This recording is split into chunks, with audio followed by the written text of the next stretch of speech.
तो देश में सीए लागू होने के बाद देश भर में खुशियां मनाई जा रही है। अब पाकिस्तान, बांग्लादेश, अफगानिस्तान और सिंध से आए शरणार्थी जश्न मना रहे हैं, तो वहीं इस पर जमकर सियासत भी हो रही है। कोई सीए लागू होने पर उसकी टाइमिंग पर सवाल खड़े कर रहा है, तो कोई इसे ध्रुवीकरण की राजनीति बता रहा है। लेकिन सीए पर सियासत करने वालों पर अमित शाह ने जोरदार हमला बोला है। पूरी रिपोर्ट में पूरी खबर आपको बताते हैं।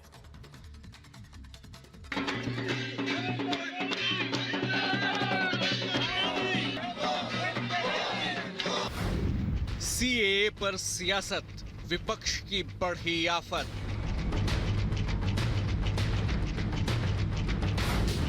मोदी देंगे शरण, इंडी का तुष्टीकरण।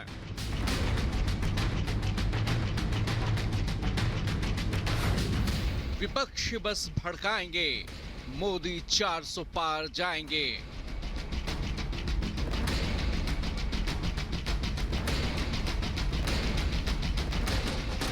बरसों से बेबसी और बेकदरी की जिंदगी जी रहे लोगों का ये जश्न बता रहा है कि मोदी की गारंटी ने इन्हें सर उठाकर जीने का मौका दिया है।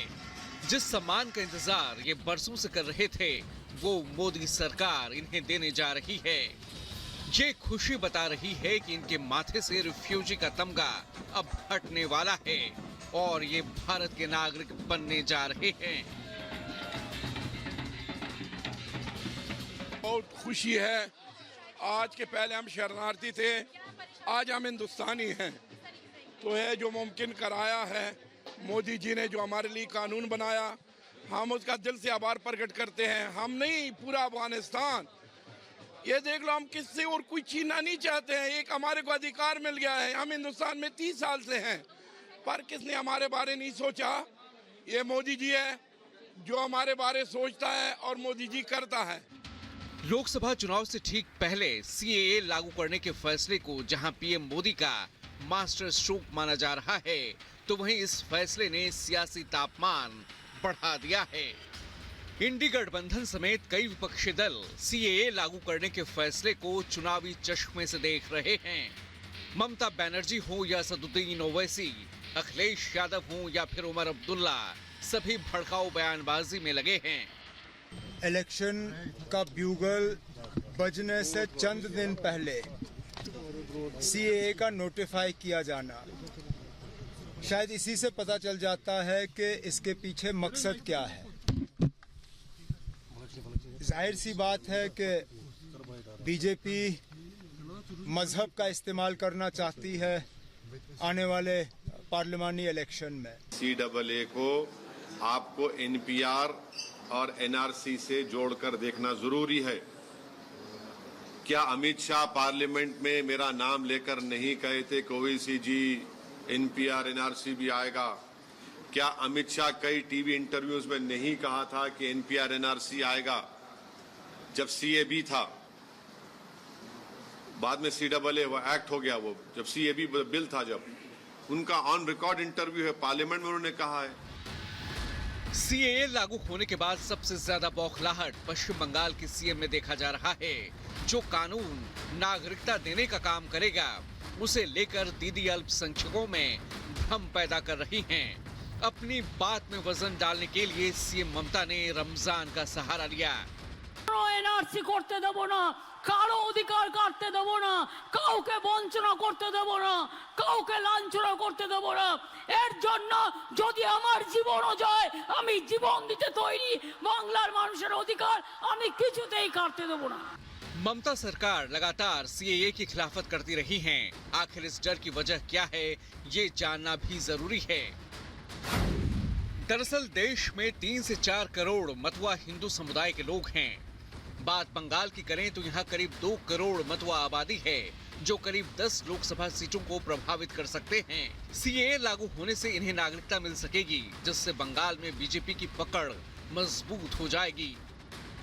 यही वजह है कि दीदी किसी भी हाल में पश्चिम बंगाल में सीएए लागू होने नहीं देना चाहती।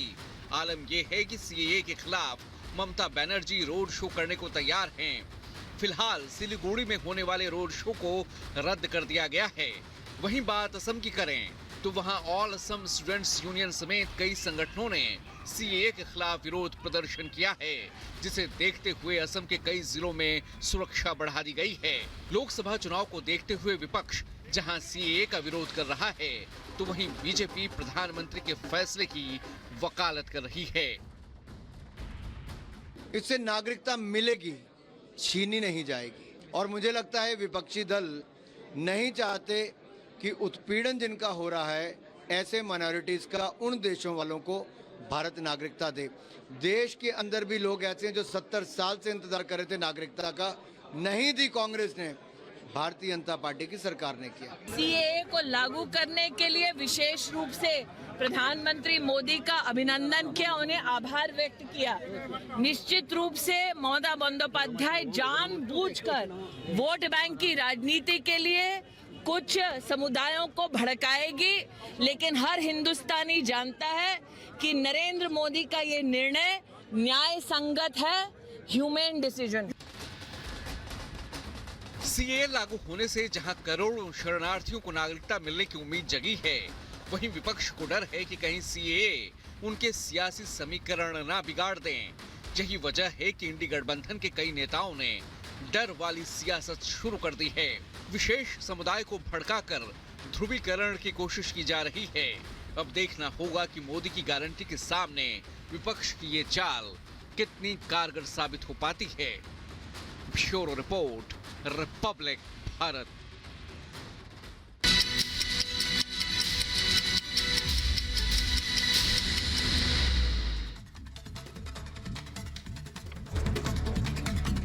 आज इलाहाबाद हाई कोर्ट में मथुरा कृष्ण जन्मभूमि मामले पर सुनवाई। 18 मामलों को लेकर दाखिल याचिका पर होगी सुनवाई। जस्टिस मयंक कुमार जैन की सिंगल बेंच करेगी सुनवाई।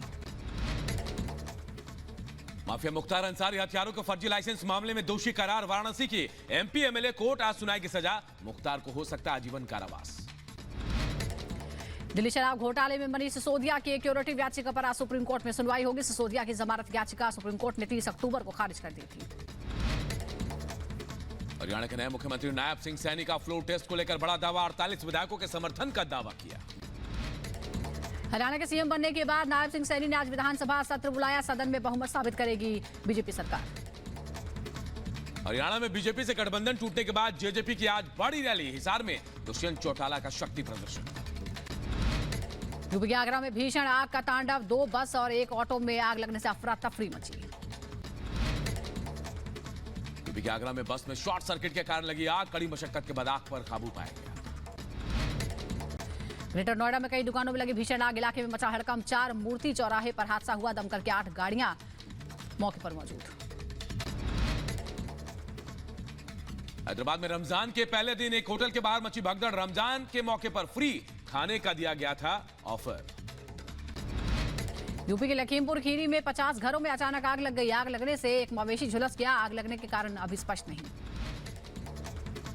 यूपी के मुरादाबाद में ट्रैक्टर ट्रॉली और पिकअप में टक्कर। हादसे में 8 यात्री गंभीर रूप से घायल हुए। सभी को अस्पताल में इलाज के लिए भर्ती कराया गया।